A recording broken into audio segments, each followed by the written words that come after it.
Hi, I'm Ed with Chicago Fly House, and today we want to talk about shackles. On a recent inspection, we found a shackle that was behaving a little bit oddly, and we wanted to show it to you, but also give you some tips about how to avoid that in the future. If we take a look at the shackles that we have here, we see that we have 4 shackles from 4 different manufacturers. They're all basically the same size, but we're going to find out they don't behave the same way. Let's start with the way that a shackle is supposed to work. If we take a shackle with the pin, I should be able to spin the pin 7 or 8 times to get it out. If I tip it, we see that that pin is in there even with most of the threads disengaged. And I can take it all the way out. When I put it back together, I can't push it in. I have to thread it all the way in 7 or 8 times again and get it locked in place. That's the way a shackle is supposed to work. This shackle that we found on our inspection doesn't work that way. With this one, I turn the pin just a little bit and it comes right out.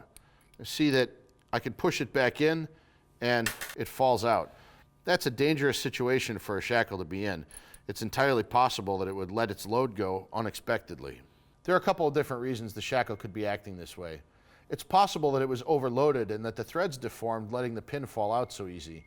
It's more likely that it was not manufactured very well, and that's something we want to look into. When the manufacturer makes a shackle, they're going to follow a standard called ASME B30.26. This is a standard that tells us how the shackle should be made and what information should be printed on it. I've grabbed a bigger shackle here so we can see a little bit better, and we can see what's supposed to be on this shackle. First of all, we should have the manufacturer's name, in this case Columbus McKinnon or CM. We should also have the size of the shackle, here 5/8 of an inch.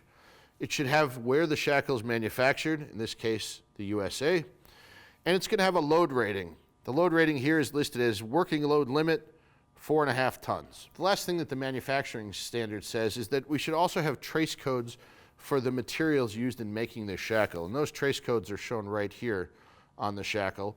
It's so that if this shackle breaks, we can find out what happened. We can trace that metal back to its origin to do a full investigation of an accident. So let's take a look at how this applies to the shackle we found in our inspection. If we pick up this shackle, we see that it has a size. It's a 1/4 inch shackle. It has a load rating, working load limit 1/2 ton.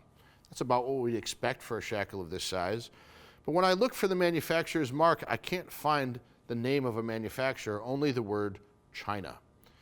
This represents a problem for us. We can't go back to the manufacturer to find out information about this shackle because we don't know who the manufacturer is. More importantly, if the shackle fails, we don't have any recourse to hold the company accountable for their manufacturing standards. If you can get your hands on specs, if you can see a website that shows you the important information about the shackle, that's what's really going to be important.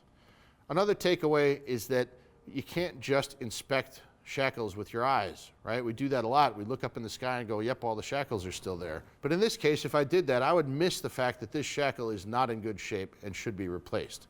That's all for today. Thanks for watching, and if you want to see more videos like this, please subscribe below.